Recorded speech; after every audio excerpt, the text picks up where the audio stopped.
Hi everyone, welcome back to RS academy. This is Ravi. ఈరోజు most important question మీకు explain చేస్తాను students. So exact differentiation అంటే ఏంటి, non exact differential equation అంటే ఏంటో మీకు ఎక్స్ప్లెయిన్ చేస్తాను. So with examples, basics and each and everything చాలా సింపుల్గా చెప్తాను. వీడియో నచ్చితే లైక్, షేర్, సబ్స్క్రైబ్, మీ ఫ్రెండ్స్కి వాట్సాప్ గ్రూప్స్లో షేర్ చేయండి. సో వాళ్ళు కూడా హెల్ప్ చేయండి. వీడియో లైక్ చేస్తే ఎవరికైతే అవసరం ఉందో వాళ్ళ వరకు రీచ్ అవుతారు స్టూడెంట్స్. ఖచ్చితంగా లైక్ చేయండి. ఈ చాప్టర్ సంబంధించిన ఎగ్జామ్ పాయింట్ ఆఫ్ క్వశ్చన్స్ కావాలంటే కింద డిస్క్రిప్షన్ లింక్ ఇచ్చాను స్టూడెంట్స్, అండ్ కామెంట్స్ కూడా పిన్ చేశాను. సో క్లిక్ చేసి చూడండి. అండ్ ఆర్ఎస్ వైబ్స్ మన ఇన్స్టా అకౌంట్ ఫాలో చేయండి. మంచి మంచి అప్డేట్స్ని మిస్ అవ్వకండి. ఓకే, సో ఇచ్చిన ఈక్వేషన్ ఎగ్జాక్ట్ డిఫరెన్షియల్ ఈక్వేషన్ ఎప్పుడు అంటామో, నాన్ ఎగ్జాక్ట్ డిఫరెన్షియల్ ఈక్వేషన్ ఎప్పుడు అంటామో నేను చెప్తాను స్టూడెంట్స్. ఫస్ట్ ఇచ్చిన ఈక్వేషన్ చూడండి, గమనించండి. So solve the differential equation అని సింపుల్గా ఇచ్చేస్తారు. ఇది ఎగ్జాక్ట్, నాన్ ఎగ్జాక్ట్, లేకపోతే ఏది అయ్యే ఫ్యాక్టరీ, ఫస్ట్ మెథడా, సెకండ్ మెథడా, థర్డ్ మెథడా మనకు తెలీదు. సో నేను ఫస్ట్ అయితే ఎగ్జాక్ట్, నాన్ ఎగ్జాక్ట్ కోసం మాట్లాడుతున్నాను. మిగతా వీడియోస్ కావాలంటే డిస్క్రిప్షన్ లింక్ ఇచ్చాను స్టూడెంట్స్, క్లిక్ చేసి చూడండి. సో ఫస్ట్ ఎప్పుడైనా గమనించండి, ఇచ్చిన differential equation first solution.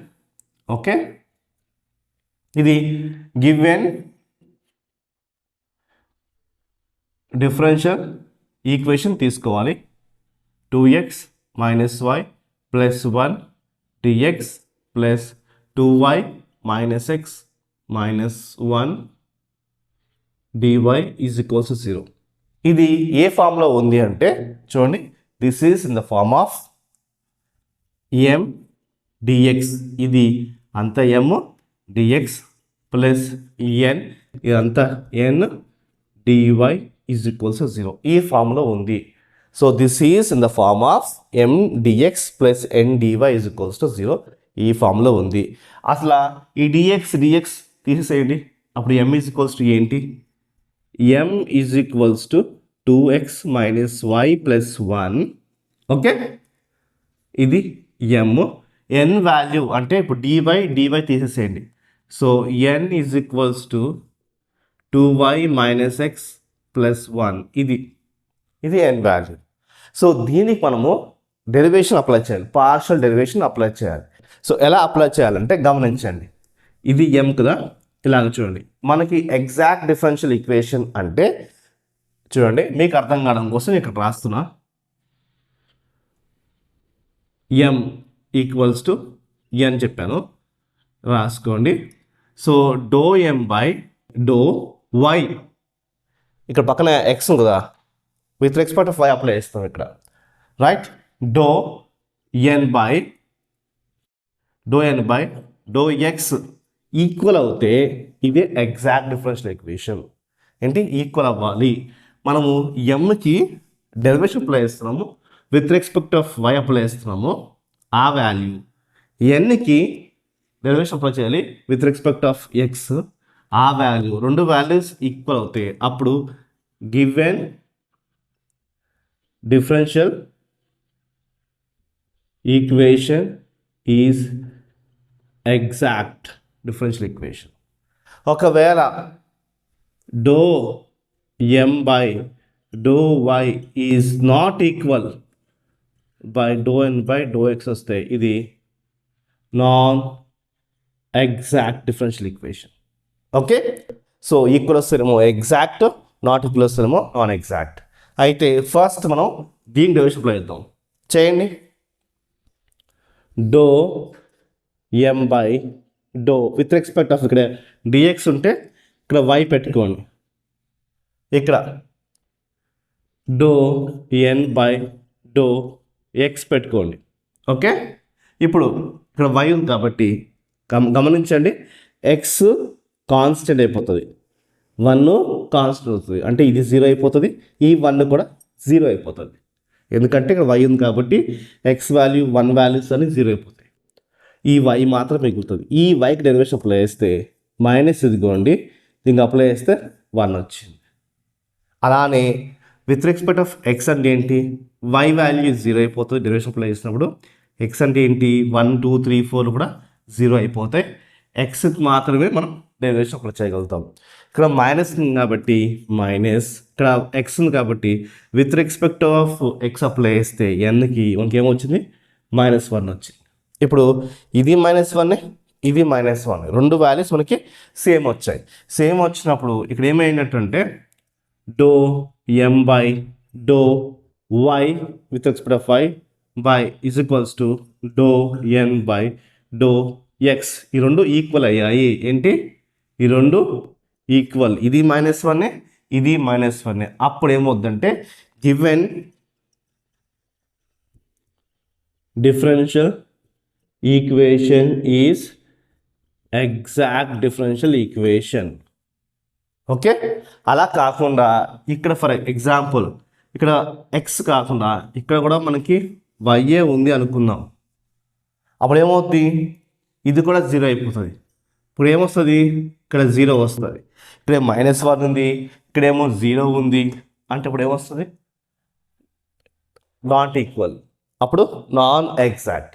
But ఇక్కడ వైలే కదా, ఇక్కడ ఏముంది ఎక్స్ ఉంది, రైట్. అంటే ఇక్కడ ఏముంది -1 వచ్చింది. అంటే ఇదొక వాల్యూ ఇదొక వాల్యూ డిఫరెంట్ వాల్యూస్ వస్తే అది నాన్ ఎగ్జాక్ట్, సేమ్ వస్తేనేమో ఎగ్జాక్ట్ అని రాసుకోవాలి. ఇలా వచ్చిన తర్వాత మనము ఇంటిగ్రేషన్స్ అప్లై చేయాలి. ఓకే, సో ఇది నేను ఎరేజ్ చేసుకుంటున్నాను. ఓకే, ఇప్పుడు చాలా సింపుల్, ఒక లైన్ తీసుకుంటున్నాను. ఓకే, ఇప్పుడు ఏం చేయాలంటే మనకి ఇంటిగ్రేషన్ ఫార్ములాస్ ఉంటాయి ఇక్కడ. సింపుల్ ఏం లేదు, general solution hence the general solution తీసుకోండి. Okay, hence the general solution formula ఏం లేదు, MDX తీసుకోండి. M dx plus n dy ఇదే ఇక్కడ తీసుకున్న ఈజ్ ఈక్వల్స్ టు ఇక్కడేమో ఇంటిగ్రేషన్, రైట్, ఇక్కడేమో ఇంటిగ్రేషన్, ఇక్కడేమో సి పెట్టుకోండి అంతే. ఇదే ఇక్కడ తీసుకున్న ఇంటిగ్రేషన్ సి పెట్టాము అంతే, చాలా సింపుల్. అయితే ఇక్కడ ఏమో y ఏమో కాన్స్టెంట్ టర్మ్స్, ఇక్కడ ఏంటి వైని కాన్స్టెంట్గా చూడాలి. ఇక్కడేమో only terms which contain which do not contain x, అంటే which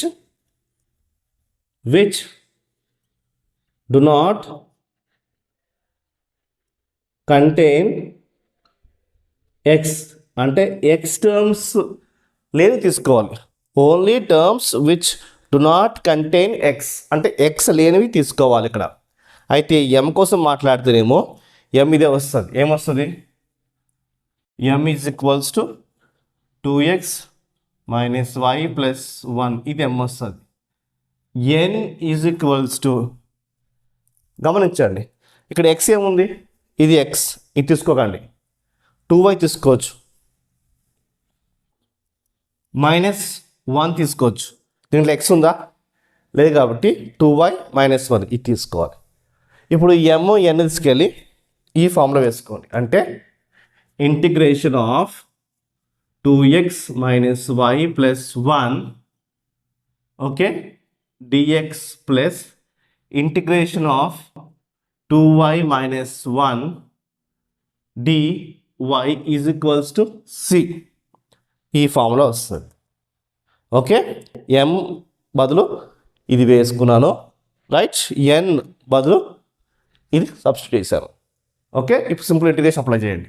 సో ఇంటిగ్రేషన్ దీనికి వస్తుంది, దీనికి వస్తుంది, దీనికి వస్తుంది. ఇంటిగ్రేషన్ దీనికి సపరేట్గా వస్తుంది. వేసుకోండి. ఇంటిగ్రేషన్ దీన్ని వేసుకుంటే 2ను బయట తీసేసి ఎక్స్కి ఇంటిగ్రేషన్ అప్లై చేసుకోవాలి. X DX. So integration of Y ఏంటి, కాన్స్టెంట్ కాబట్టి అంతే కదా. చూడండి వై టర్మ్స్ కాన్స్టెంట్ ఉండాలి కాబట్టి మైనస్ వైని బయట తీసేసి ఇంటిగ్రేషన్ ఆఫ్ ఇక్కడ ఏం లేకపోతే ఏంటి 1 dx ప్లస్ ఇక్కడ 1 ఉంది అంటే 1 dx ఇలా వస్తుంది. ఈ 1 కూడా ఇదిగోండి dx. ఈ 1 ఎక్కడి నుంచి వచ్చిందంటే వైని బయట తీసేస్తే వైని బయట తీసేస్తే 1 వస్తుంది. y ఇంటూ 1 వైయే కదా, అందుకు 1 వేసుకోవచ్చు. ప్లస్ ఓకే, అలాగే దీన్ని కూడా అంతే. 2ని బయట పెట్టేసుకోండి. Integration of y right dy minus okay. So integration of 1 DY is equals to C అలా వచ్చింది. సో 2 కాబట్టి 2 అలానే ఉంచుకోండి. ఇంటిగ్రేషన్ ఆఫ్ ఎక్స్ అంటే ఏంటంటే చూడండి, integration of X to the power of N DX అంటే అప్పుడు X to the power of N plus 1 by N plus 1 వస్తుంది. అంటే ఇంటిగ్రేషన్ ఆఫ్ 1 ఉంది అంటే ఇక్కడ ఏం లేకపోతే 1 అంటూ 1 అంటే ఇక్కడ 1 వస్తుంది, ఇక్కడ 1 వస్తుంది. అప్పుడు integration of X square by 2 వస్తుంది. అలానే ఇక్కడ వేసుకోవచ్చు. ఇంటిగ్రేషన్ ఆఫ్ ఎక్స్ అంటే ఏంటి, X square by 2 minus Y. Integration of 1 DX అంటే ఏంటంటే మనకి ఎక్స్ ఏంటి, integration of 1 DX is equals to formula ఏంటి, ఎక్స్ ప్లస్ సి వస్తుంది. కాబట్టి నేను ఎక్స్ వేసుకోవచ్చు, కాబట్టి నేను ఎక్స్ వేసుకున్నా. Okay, plus integration of 1 DX అంటే కూడా X plus 2 integration of Y DY. Integration of X DX అంటే ఏం వేసుకున్నామో ఇంటిగ్రేషన్ ఆఫ్ వై డివై కదా వేసుకోవాలి. అంటే ఏంటి, వై స్క్వేర్ ఏంటి, Y square by 2. Integration of Y DY అంటే ఏంటి, వై స్క్వేర్ బై 2. ఎలాగంటే ఎక్స్ స్క్వేర్ బై 2 ఎలాగైతే వచ్చిందో అలానే వేసుకోవాలి. మైనస్ ఇంటిగ్రేషన్ ఆఫ్ 1 ఇక్కడ డివై, వై ఉందంటే వై వస్తుంది, ఇక్కడ ఎక్స్ ఉందంటే ఎక్స్ వస్తుంది. ఎలాగంటే చూడండి, ఇలాగా ఇక్కడ ఎక్స్ ఉంది కాబట్టి 1కి ఏమొచ్చింది, ఎక్స్ వచ్చింది. అలాగే ఇక్కడ వై ఉంది కాబట్టి ఇక్కడ 1 ఉంది కాబట్టి వై వచ్చింది. ఈజ్ ఈక్వల్స్ టు సి ఇలాగా. సో ఈ టూ క్యాన్సిల్, ఈ టూ క్యాన్సిల్. అప్పుడు ఏమొస్తుందంటే X square plus Y square minus Y X plus X minus Y is equals to C. This is our final answer. So ఇది students exact non exact differentiation సంబంధించి తేడా చెప్పాను. And exact సంబంధించి ఒక some మీకు explain చేశాను నీట్గా మీకు, రైట్. ఎగ్జాక్ట్ అయితే మనం ఇలాగా జనరల్ సొల్యూషన్ వేసుకుని ఇంటిగ్రేషన్ అప్లై చేస్తే సమ్ సాల్వ్ చేస్తాం. నాన్ ఎగ్జాక్ట్ అయితే మాత్రానికి ఐఎఫ్ ఫ్యాక్టర్ కనుక్కోవాలి. దానికి సంబంధించి సమ్స్ కావాలంటే డిస్క్రిప్షన్ లింక్ ఇచ్చిన స్టూడెంట్స్ క్లిక్ చేసి చూడండి. దీంట్లో కూడా నేను బేసిక్స్ ఫార్ములాస్ చెప్తూ నీట్గా మీకు ఎక్స్ప్లెయిన్ చేశాను స్టూడెంట్స్. నచ్చితే video like, share, subscribe and మీ ఫ్రెండ్స్కి షేర్ చేయండి. బాయ్.